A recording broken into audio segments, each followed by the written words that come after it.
Dindori MLC चुनाव से जुड़ी हुई जेडीयू ने नामों का ऐलान कर दिया है। ये बड़ी खबर इस वक्त आती हुई एमएलसी चुनाव पर जेडीयू की तरफ से उम्मीदवारों के नाम की घोषणा कर दी गई है। इन नामों में निशांत कुमार, ललन प्रसाद उम्मीदवार बनाए गए हैं जेडीयू की तरफ से, और साथ ही साथ शिवरानी देवी और भारती मेहता भी उम्मीदवार बनाई गई हैं। तो ये दो नाम जो है ये चर्चा में नाम में भले ना हो, लेकिन अब ये फाइनल नाम में शामिल होते हुए नजर आ रहे हैं।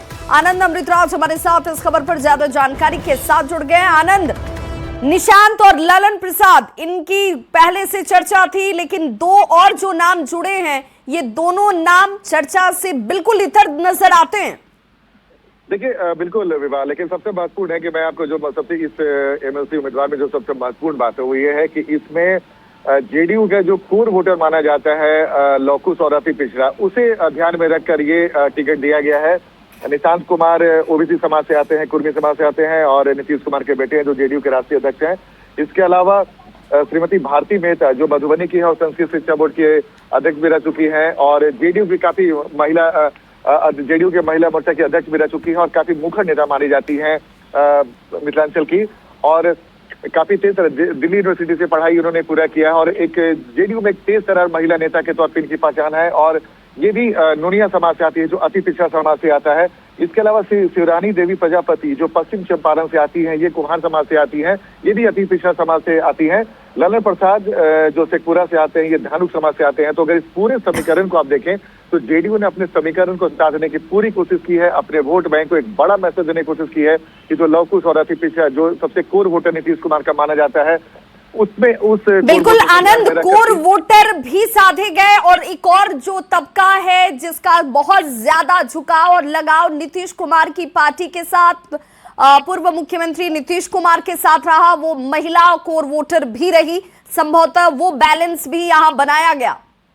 बिल्कुल, देखिए इसमें सबसे महत्वपूर्ण, आपने बहुत महत्वपूर्ण बात कही विभा, और सबसे बड़ी बात है कि दो महिलाओं को टिकट देकर जेडीयू ने न सिर्फ समीकरण साधा बल्कि जो विधानसभा चुनाव हुआ था इसमें महिलाओं ने बढ़ चढ़कर एनडीए को वोट दिया था। नीतीश कुमार के जो फैसले थे महिलाओं को लेकर उसे देखकर जो उन्होंने नीतीश कुमार ने महिलाओं को लेकर जो फैसला किया था उसे देकर भी महिलाओं ने जमकर वोट किया था और इसका नतीजा इस एमएलसी के उम्मीदवार के तौर पर देखा जा सकता है। इसके अलावा एक पुराने संगठन के नेता जो लंबे समय से जेडीयू से जुड़े हुए थे, ललन प्रसाद जो शेखपुरा से आते हैं, और इनके बारे में मैं बता दूं कि ये वही ललन प्रसाद हैं जब सुनील सिंह का एमएलसी की सदस्य खत्म हुए थे उनकी जगह इन एमएलसी बनाया गया था, लेकिन मामला जब कोर्ट में पहुंचा और वहां से उन्हें हार मिली उसके बाद वो उनकी सदस्य चली गई थी।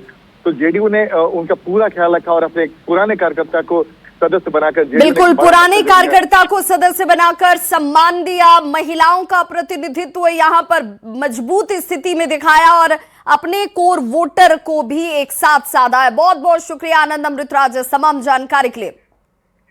बिहार सरकार के राजस्व एवं भूमि सुधार मंत्री दिलीप जायसवाल ने जनता दल यूनाइटेड कार्यालय पहुंचकर एमएलसी संजय गांधी से मुलाकात की।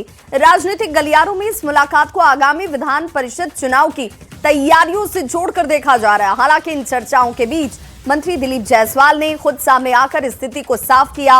उन्होंने कहा कि उनके इस दौरे का मकसद जेडीयू विधायकों की सूची हासिल करना था ताकि वे अपने भूमि राजस्व विभाग के कामकाज की समीक्षा के दौरान उन विधायकों से सीधे बातचीत कर पाएं और समन्वय स्थापित कर सकें।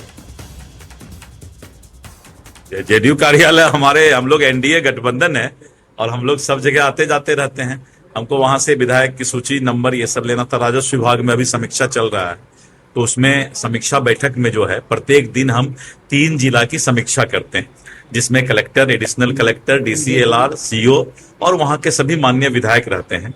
तो वहां से सूची, विधायक का नंबर और हम लोग उनको जोड़ते भी हैं उस बैठक में। सुरक्षा हटाई गई है रावड़ी। देखिए इस पर एक स्पष्ट सुन लीजिए, किसी भी सुरक्षा देने की जो विधि है, प्रक्रिया है, उसमें सुरक्षा समिति ये मूल्यांकन करती है कि किनको कितने सुरक्षा की आवश्यकता